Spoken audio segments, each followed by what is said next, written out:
Thank you. Okay, so many years ago, I was told a story by one of HubSpot's co-founders, Dharmesh Shah. And he was having breakfast with Elon Musk. And he said to him, you know, Elon, you run like 5 companies, you have 8 children, and you're wildly successful. How do you keep all of that together? And so Elon, who was taking a sip of his orange juice at the time, without a moment's hesitation, he pulled the orange juice from his lips and he said, sum of the vectors. And then he proceeded to take another sip.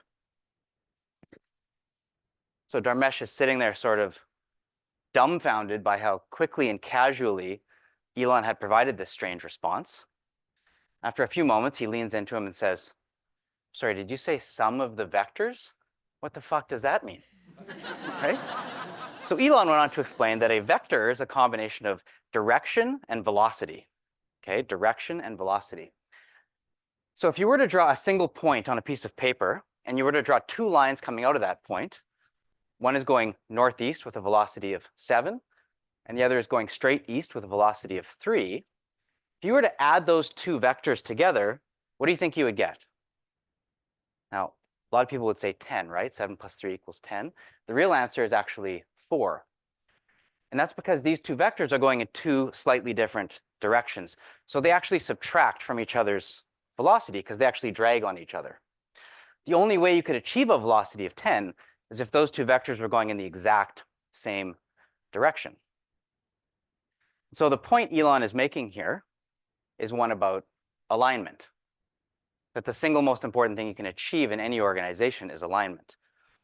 And I relate to this point on a very deep level personally because my own career has been a bit of a crazy ride.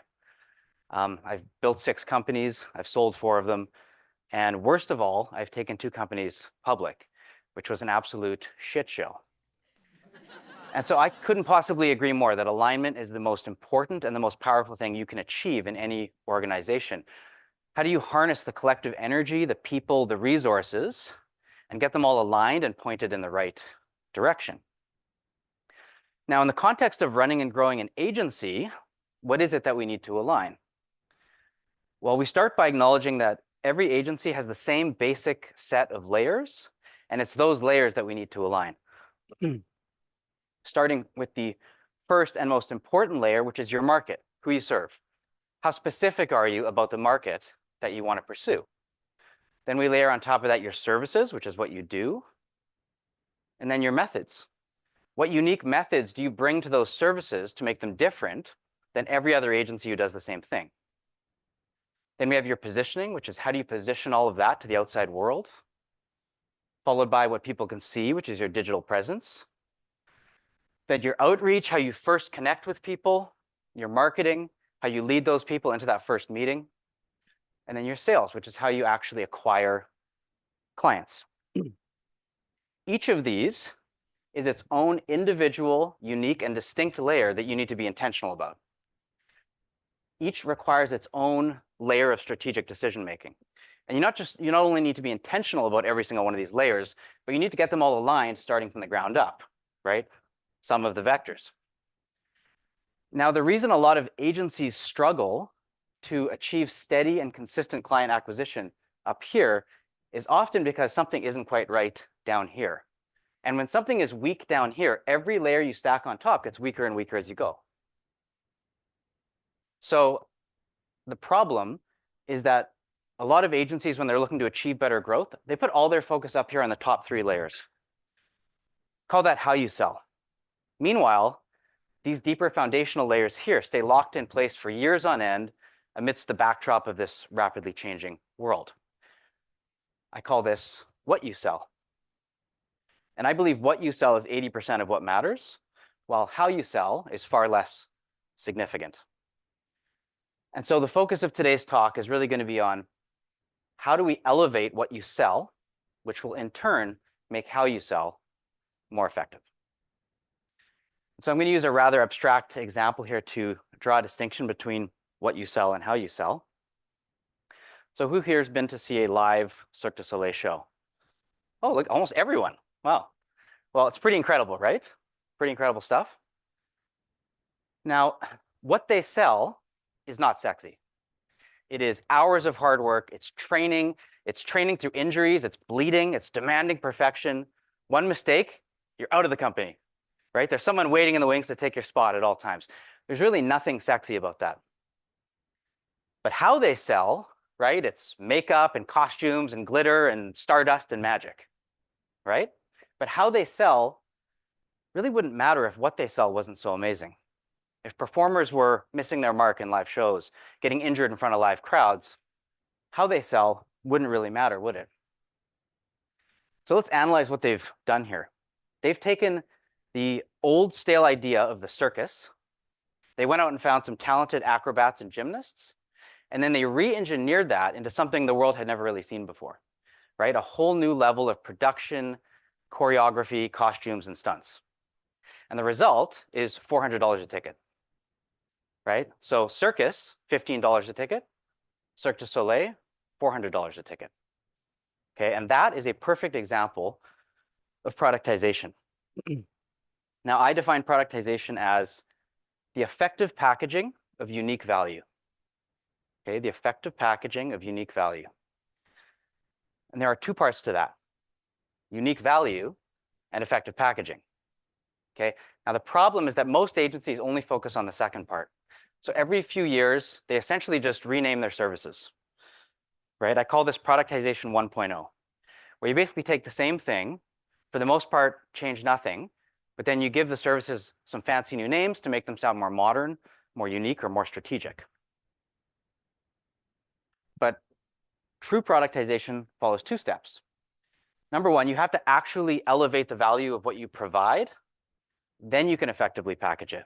So you first have to reconsider, how do you actually re-engineer what you do to truly provide greater value? How do you turn your circus into a Cirque du Soleil?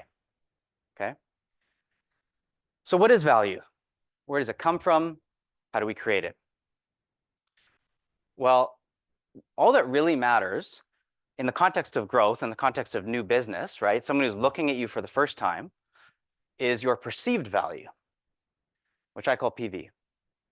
And perceived value is the worth a person assigns to a product or service based on their own unique perception of how valuable it is to them and them alone, right? Because perceived value is incredibly personal, right? It completely depends who you're talking to and how specific it is to them, right?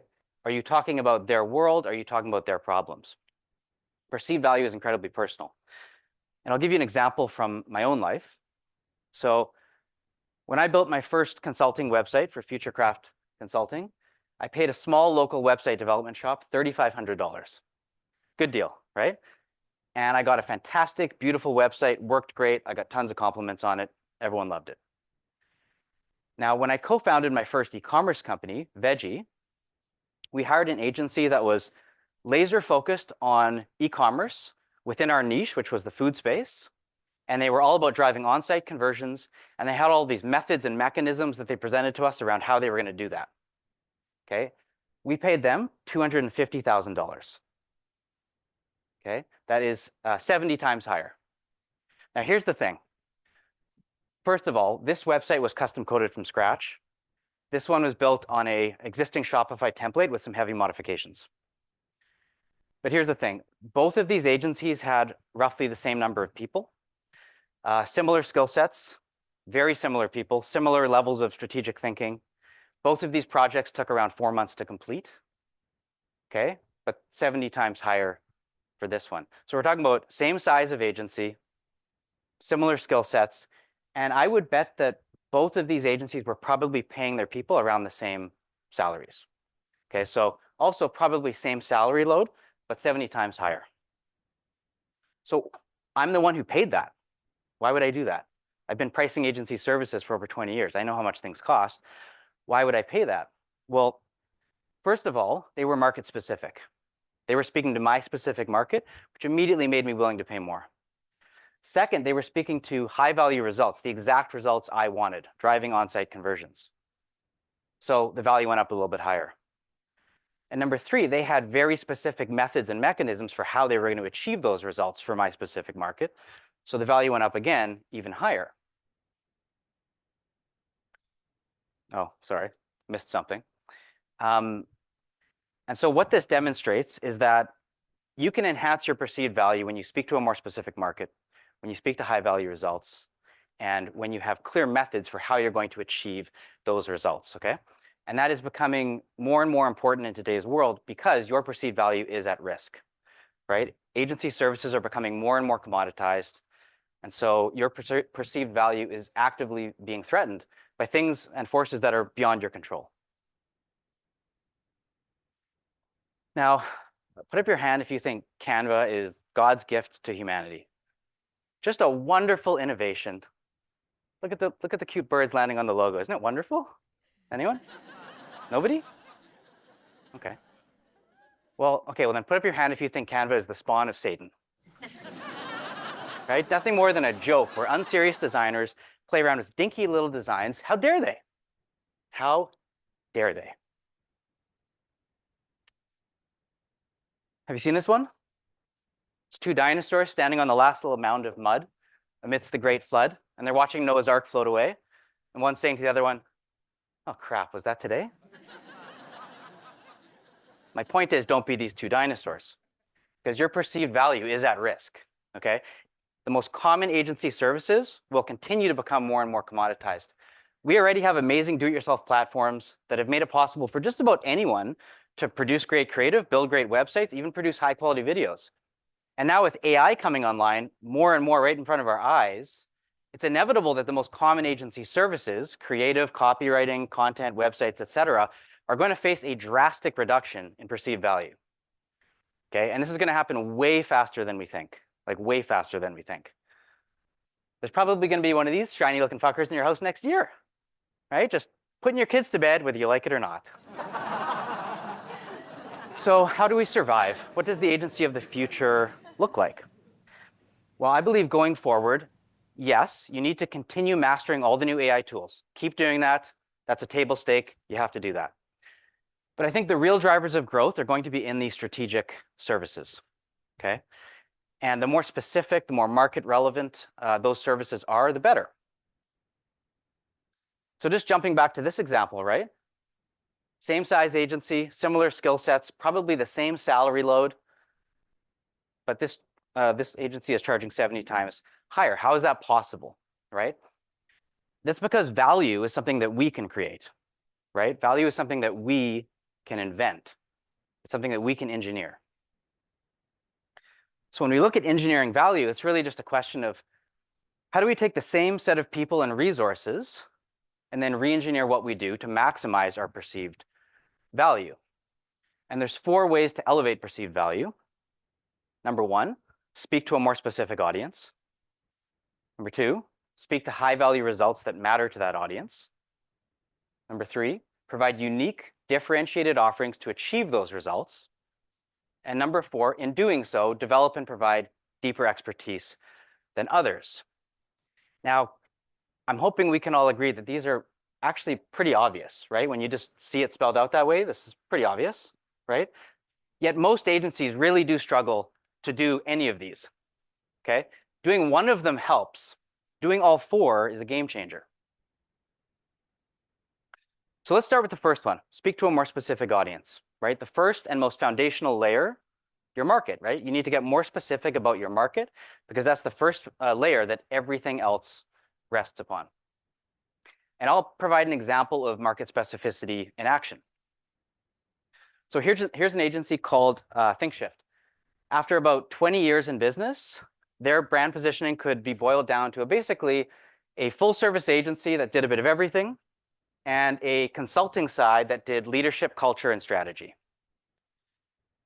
Now, from the outside looking in, there was no clear, super clear market specificity being communicated, even though deep down they knew that agriculture was always sort of their thing, and they were somewhat known for that. But they had never really found the courage to just fully lean into it.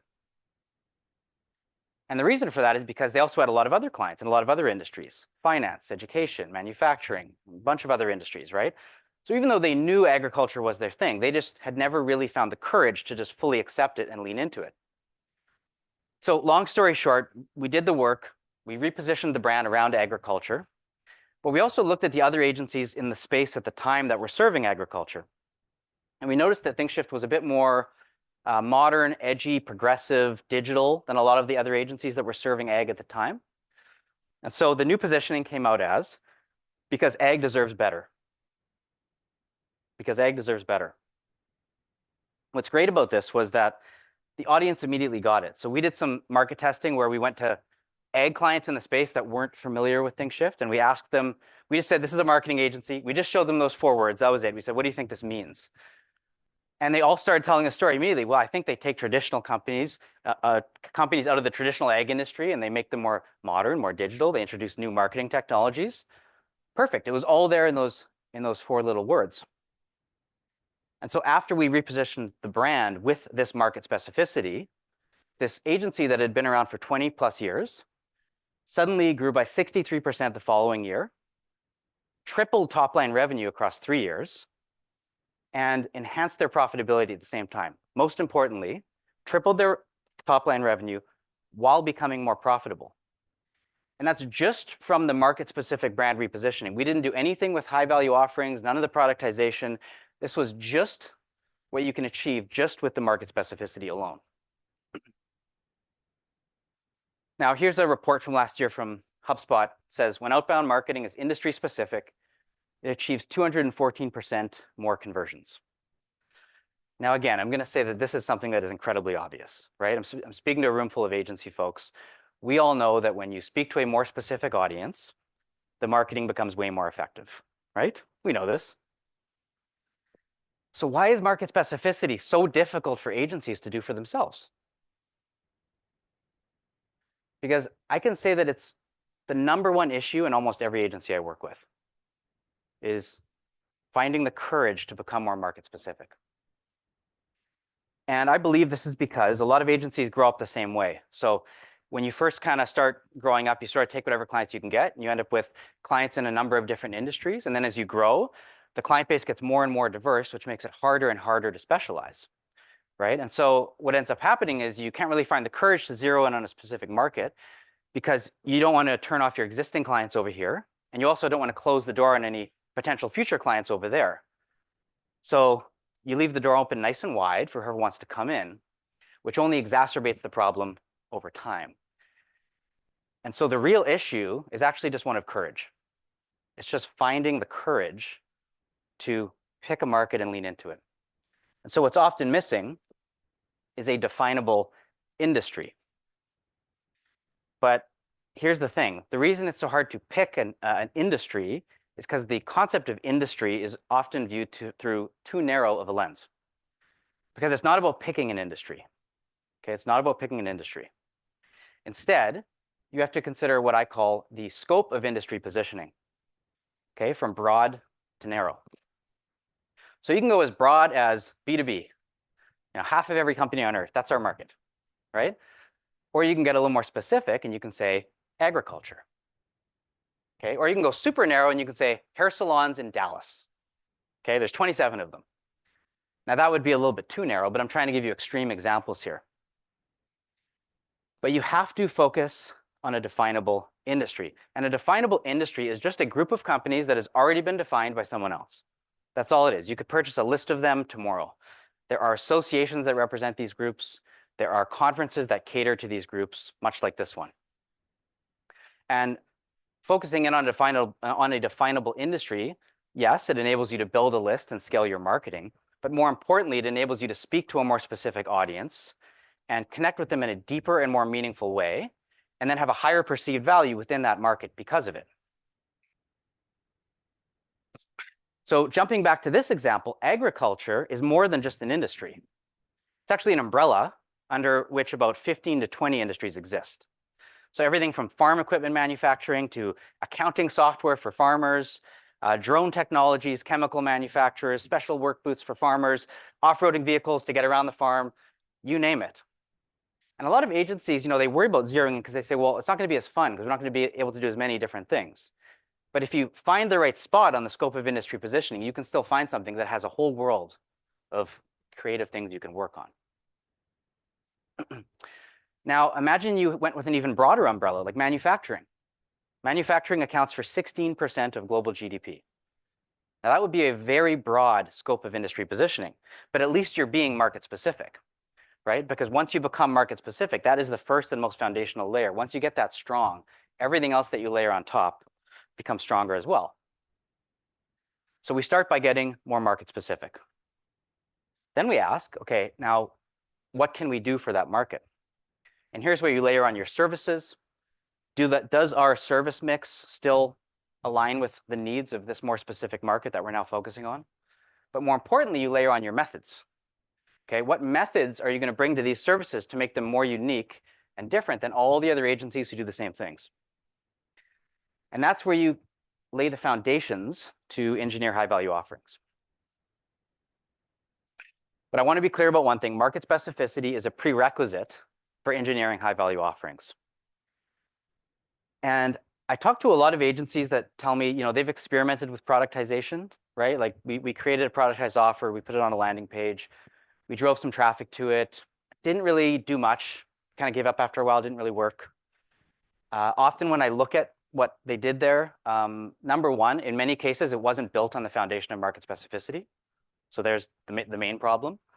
And even if it was, the offer itself is often missing some of the key components that would make it compelling and successful. So what are those components? Well, let's start with simple question. What do clients value most? What would a client pay more for? Anyone, just shout it out. Who said that? Results. Results. Results, correct.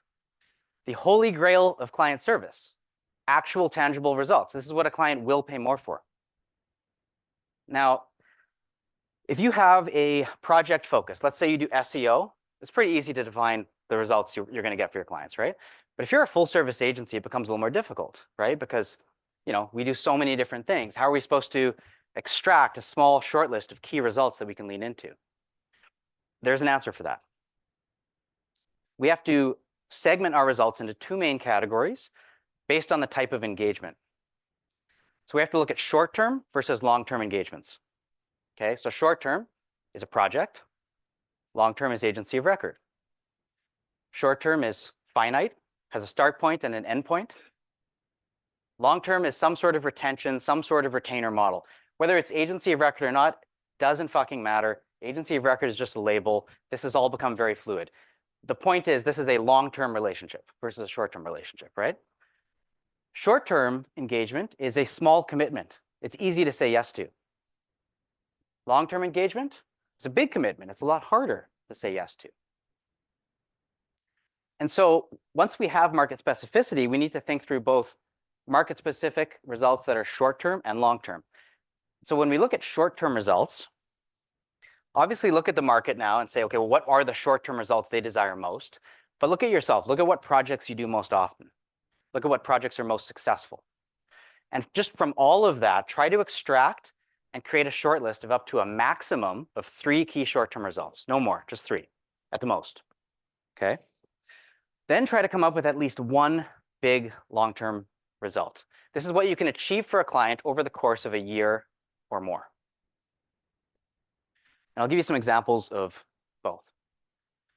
So short-term results, more web traffic, better social media engagement, more qualified leads, something related to a product launch, media coverage, PR, something related to an email campaign, right? Long-term results are increased brand recognition and sustainable audience growth, year-over-year revenue growth, increased market share. That's a huge one. Enhanced customer satisfaction or loyalty, better profitability. When it comes to long-term results, you need to be able to say, this is what a long-term relationship with us looks like. This is what you get. These are the results. If I were to hire you as my agency of record, what would be different 18 months from today? How has my world improved? How has my business transformed? Okay, those are the questions you need to be able to answer. And so when we have short-term results, we can productize those into short-term offers that we use as hooks, right? These are small commitments that are easy to say yes to, right? We use those as hooks to get our dream client to the table. Once we have them at the table, we ask them questions, we learn about their situation, and if we see the opportunity for a long-term relationship, well, we already have this thought through and productized as well. So jumping back to this example again, ThinkShift is a full-service agency that was looking for agency of record clients in agriculture, okay? Full-service agency looking for long-term engagements. So the brand was positioned around, number one, a definable industry, agriculture, and number two, a big long-term result, because they wanted long-term engagements, okay? The long-term result is that they take ag companies out of this traditional industry and pull them forward into the future, make them more progressive than their competitors, and turn them into market leaders. And so in pitches, the big long-term result they would speak to is increased market share, right? ThinkShift is a full-service marketing agency focused on evolving agriculture brands into market leaders, because ag deserves better. So we need to be able to define our results, short-term, long-term results. But here's the thing. Results alone actually aren't enough. Results do not close deals. Results will get someone to the table, get them listening, and get them hooked in, but it doesn't close the deal.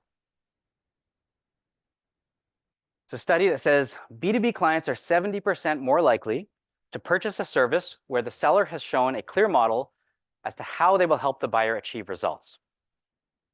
Okay, so what this is saying is that results are great, but when you have a model, a philosophy, a framework, a method, B2B buyers are 70% more likely to buy from you. Okay, 70% more likely, that's a lot. And so, yes, we need to define our results, but we also need something else, something called the unique mechanism. Now, there's only one way to get across a sand dune quickly. It's called a dune buggy. It's literally the only way to get across a sand dune quickly. You can't even have a helicopter because it can't land and take off in the sand. It's the only way. It is the exact unique mechanism built to solve that exact problem. So what is the vehicle that you're going to put your clients in to help them get where they need to go as quickly as possible, right? A unique mechanism is an idea, a philosophy, a framework, a method that speaks to how you're going to get your clients a specific result in your own unique and differentiating way. And every agency has unique mechanisms, whether they've ever been defined and captured or not. Now, apparently somebody once asked Michelangelo, after he completed one of his famous sculptures, how did you take this giant block of marble and turn it into such an extraordinary and detailed work of art? And he said, I saw the angel in the marble and carved until I set him free. Oh, well, that must be nice. Cool, yeah. Every agency has unique mechanisms in there somewhere. They come across in bits and pieces when you pitch, when you communicate your value, but they often just haven't been defined or captured. They often just haven't been carved out yet. And there is no one model for what a unique mechanism needs to be. It can be a lot of different things, but I'm going to take you through an example. So this is a social media agency that said I can share this as long as I don't share their name or any branded visuals, so it's anonymous. When I first got engaged with them, they were a social agency focused on producing engaging Instagram reels, okay, very specific, right? So before, and I'll take you through a quick before and after, and then I'll show you the unique mechanism we created. So before, their market was just clients in their city. They just wanted to be the best social agency in their city. The services on their website, TikToks and Reels, social media management, and paid social advertising. The results they talked about all over their homepage was all these stats about boosting social engagement. Now, the problem was this agency was growing rapidly. They were becoming the best social agency in their city, but they were barely profitable. They were struggling to keep the people they had while they were needing to hire more people to handle the new clients that were coming in. But the founder didn't want to take her foot off the pedal, right? Because this pipeline could dry up at any moment. So they were in a very scary and stressful situation. She was sleeping at the office, wasn't good. So we determined that the strategy here to make them more profitable, that was the goal, was to shift them from low value project work to high value retainer work. Okay, very clear goal. So we did the work, And after, the market became e-commerce brands in the health and wellness space. And this is what they were already doing. They already had these clients. They already knew it. They just hadn't found the courage to lean into it yet. We then simplified and elevated their services to social, emailed, and paid digital, the exact 3 things e-commerce brands need to drive sales. And what we essentially did here was pull them out of just being a social agency into a more holistic, high-value range of offerings, right? And so then we focused on 2 big long-term results: building engaged audiences and converting them into paying customers, okay? And then this was all captured in their new brand position. So the old statement was a social-first agency helping brands tell their stories since 2015. The new statement was, we help e-commerce brands build engaged audiences and convert them into lifelong customers. Now you can see right here the shift from low-value project work language to high-value long-term retention language, right? Big long-term results. So we took these big long-term results and we created a unique mechanism around how do we achieve those results. It was called the conversion journey, which they've since trademarked. I can only show you a sketch I doodled in a notebook.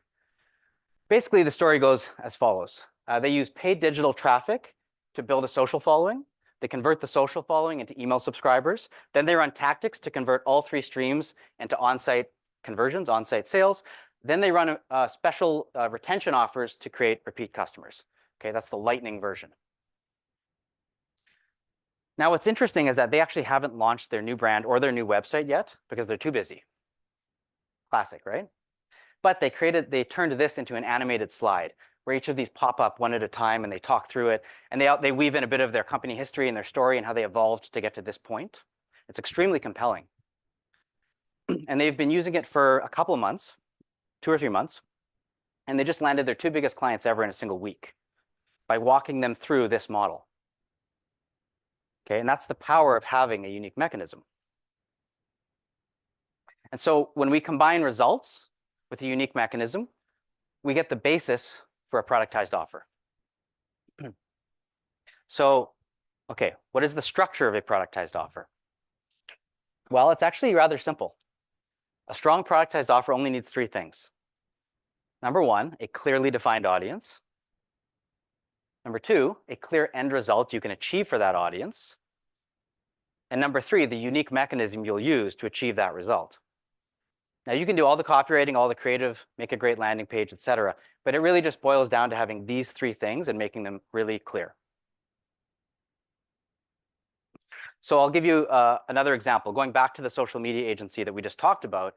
So they needed to create that long-term retention offer to shift clients from that low-value project work to a long-term retention model, right? So the offer they created was called Engage, Convert, Retain. What is it? It's an annual retainer contract with monthly payments. The audience was e-commerce brands in the health and wellness space. The result, create lifelong customers, right? That's what every e-commerce brand really wants. The unique mechanism, again, is what I already showed you here, right? Using paid traffic to grow a social following, converting the social following into email subscribers, and then converting the paid email and social streams into on-site conversions, and then employing special retention offers to keep customers coming back. And this is how they managed to land their 2 biggest clients in a single week. And here's the thing. They were basically already doing all of this. They just hadn't really organized it yet or figured out how to communicate it. And the result is that they're now charging 3 times more for it. That's the power of productization. Okay, so people often ask me, okay, so productized offer, where does this fit in with our service mix? I get this question all the time. So I'll just draw a quick distinction between services, products, and offers. Okay, services are, we are capable of doing this.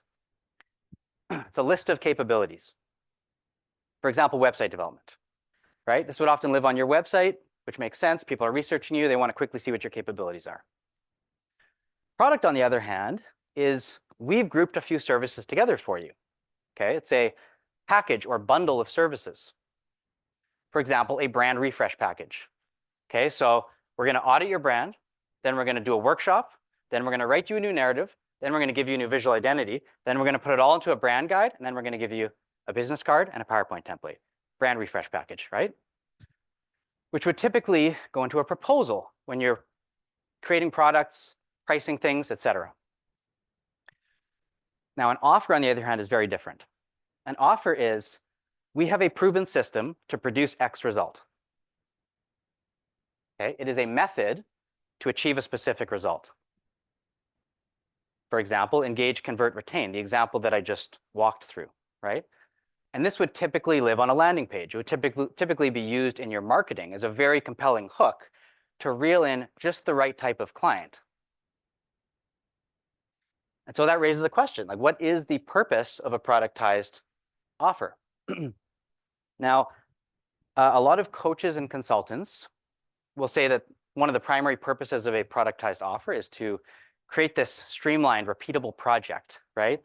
Which enables you to create operational efficiencies. I'm going to have to respectfully disagree with that. It's a nice idea. It's not realistic for 90% of agencies. Even the example I just shared of the social media offering, that's not going to be the same every time. Every client's different. Every situation is different. Great agencies know how to customize what they do to each client's situation. You're always going to have to adjust and customize. So I'm saying this is not the purpose of a productized offer. The real purpose of a productized offer is just to use it as a hook to pull your dream clients into that first meeting, okay? After which you can listen, understand their problems, and then decide whatever you actually want to pitch them. Sure, you can pitch them that productized offer that got them into the meeting, or you can pitch them something else. It just depends what they actually need. The productized offer just got them interested because you're speaking their language, right? It is literally just a filter to get the right clients to the table. Okay, it's a filter to get the right clients to the table. Then do your thing. I'm forgetting what slide is after this, right? Okay. Oh, it's jammed up. There we go. So the purpose of a productized offer really is to support your client acquisition model. And I want to be clear, there's no one client acquisition model that works for every single agency, and I'm not about to give you one. Okay, instead, I'm going to talk about something that I call the productization toolkit. Okay, and this is 3 things that every agency should have to support your client acquisition. Okay, having these 3 things is like injecting steroids into your brand, your sales, and your marketing. The first is just a really strong hook. Okay, this is just a single sentence that includes 2 things. Number 1, your market specificity. And number 2, the problem or result that you really want to lead with. Right? It's like because ag deserves better, right? A really strong hook, 1 sentence, your market specificity, plus the problem or result that you want to lead with. Okay? Then you need to have a productized short-term result, a productized short-term offer, something that is so specific to your market that it's going to make them want to meet with you, even if they already have an agency of record. Because it's so specific to them and it's such a small commitment, why not investigate it? Why not just get on a call with this person and see what they're all about? Okay, that's the purpose of a short-term productized offer. It'll get people on the phone with you. And then if you're on the phone and they say something like, "Oh, we're actually looking for a new agency of record," you can say, "Well, fuck. I got the dune buggy parked right outside. Right? Come take a look at this thing. 22-inch wheels, double cam, twin tip turbo. Right? The point is the dune buggy is gassed up, sitting on the driveway. You've already thought through and productized what a long-term relationship looks like. Now, if I were to think through, all the big agency of record accounts I ever closed and try to trace it back to what was the most important moment, I would say every time it was the first phone call. Because that's the power of a first impression. There's nothing else like it. If you're talking to someone on a sales call and they say something to indicate that there's a long-term opportunity, whether it's AOR or whatever, that they might be looking for something long-term, and you can ask a couple more questions and then casually transition into talking about this well thought out long-term transformation that you're going to lead them through. You know the long-term results. You have a model around how you do it, around how you work with your clients. That level of confidence and clarity goes a really long way. What will happen is that person's then going to get off the phone and they're going to spend the next week telling everyone they work with how amazing you are and how we need to hire this agency. And I used to be a client. I know how that goes. I've done that. And so that's the power of a first impression. And that's all based on the fact that you have all of this productized and ready to go, gassed up, sitting, waiting in the driveway. Okay, so to conclude, let's just kind of zoom like way the fuck back and look at everything we discussed today. Let's look at the overall blueprint of how you lay the foundations for consistent, sustainable, and profitable growth. We start by becoming more market specific, right? We look at the scope of industry positioning, we find the right spot, and we lean into a definable industry. We then map out both short-term that we can achieve for that specific market. Then we use that as a barometer to reassess our services and see if they still align with the needs of that market. Then we create unique mechanisms to produce those results. Then we use all of that to create a set of productized offers. Okay, and now we have an ecosystem around how you communicate your value. Then, and only then, do you rethink your brand positioning based on the market specificity and the refiguring out of how you're going to communicate your value. Then you can create a more compelling and meaningful brand position. So then when we get into client acquisition, you extract from all of that three things: a really strong hook, a productized short-term result, short-term offer, and a productized long-term transformational offer. And that's it. That's the blueprint. Easy as apple pie, right? Okay, so now what? Well, just to wrap up a few things. Number one, I'll invite you guys to grab a copy of my new book. Just came out. Super excited about it. I walk through all the concepts that I just shared in the presentation and a bunch of other stuff. You can snap the QR code. You might want to just take a picture of the whole slide, though, if you want to take advantage of that special Mirren promo code. I see lots of phones in there, so I'll give you guys a second before I go to the next slide. Okay, all good. Also, to share my contact details. So if anyone wants to reach out and chat about any of these concepts, I'd be more than happy to chat with any of you guys. I'll also, yeah, you can take a picture of this whole one as well. I'll also be here all day today, all day tomorrow, so you can come find me, come say hi. You can corner me by the croissants. And so I'll just conclude with one of my favorite quotes from none other than the Buddha himself, apparently. Our biggest problem is that we think we have time. Our biggest problem is that we think we have time. It's a very meaningful quote to me. And as agency leaders, we're very busy people, right? But yet we're always looking to reinvent, right? Reinvention is in our DNA, right? But it's a reinvention that's always, it's kind of just around the corner there, right? Like when we find the time and the space to really do it properly. What I'm saying is with everything going on in the world today, you cannot afford to wait. Okay, so please do not make the mistake of thinking you have time. Thank you.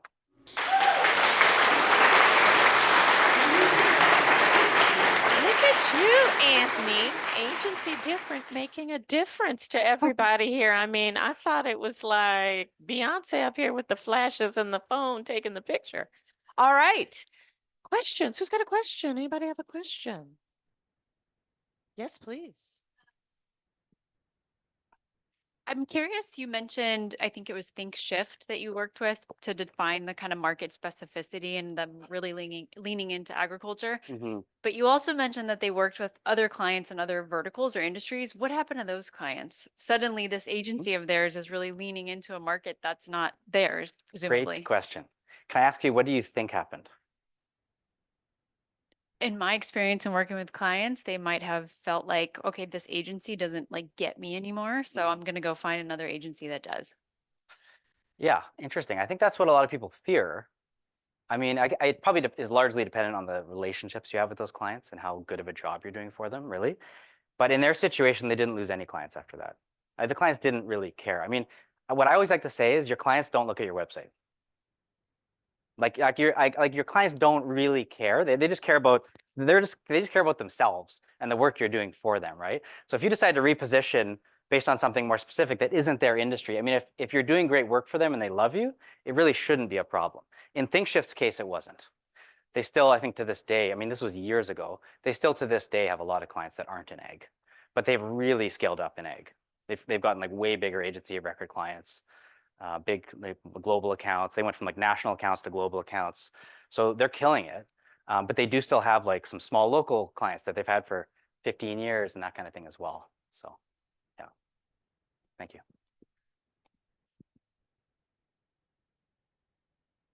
How do you feel about setting up groups under, so if you had market specific groups Mhm. or teams or divisions under a big agency umbrella? And I know agencies try to do that to get away from just sticking to one vertical. What's your opinion on Yeah, that? that's a great question.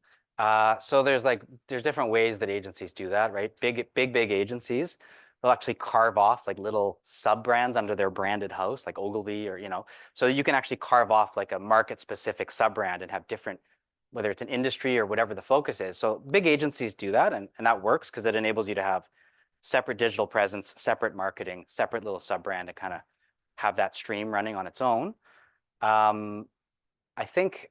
Yes, I mean, some agencies, if you're smaller, they'll use the approach of having their core website, which is like broad and generic, and then they'll just create landing pages for different industries. I don't like that approach as much.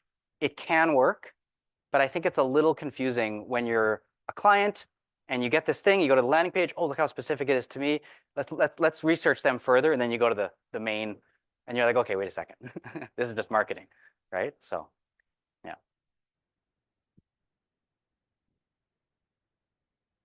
In the example of the two websites, one at 3,500, one at 250,000, Yeah.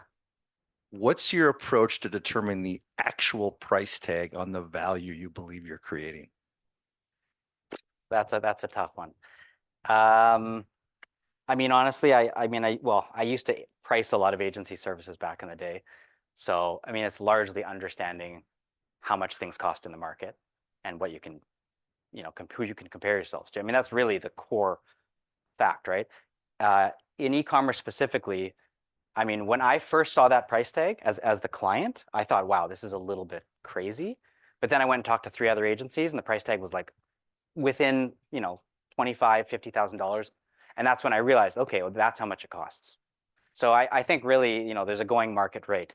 But I think at the same time, like I said, you can kind of create your value, you can kind of invent value. I have an analogy. I won't go too deep into this. I call it harpoons and helicopters. It's in the book. But essentially, if you have like your ship and you're going through the water and you're whale hunting, right? And your ship is like your business model, it's your narrative, it's your digital presence, it's all that core stuff, right? You want to be able to load up harpoons, which are kind of like your offers, and just fire them, but they're attached to like a thick rope, right? So you fire it, you miss, reel it back in, fire it again. So you can just start creating offers and you can try different prices and you can just figure it out on your own. You can invent something new and just try until you sort of find the sweet spot. So it's a bit of experimentation. Yeah.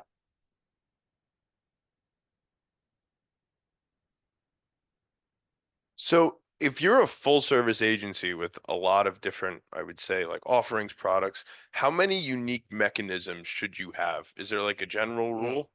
Yeah, not many.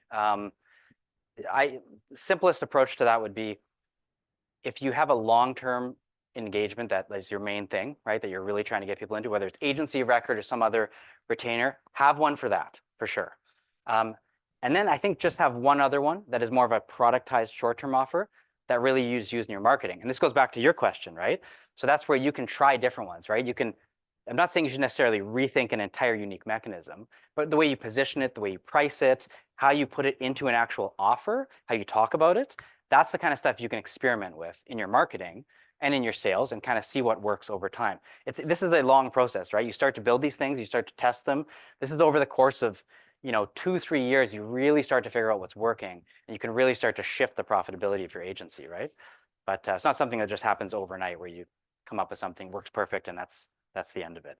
So I would say one long-term unique mechanism for sure, And one short term to start, find one that works, find one that is engaging, that gets people in the door, and then go from there.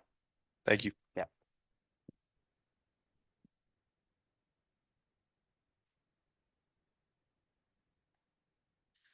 So for a unique mechanism, I think like something that I'm having a hard time with and we've gotten feedback on recently in pitches is, you know, every agency has their like proprietary process, but like in reality, you're actually doing the same thing. It's like strategy, you know, an insight, concepting, campaign, Yeah. measurement.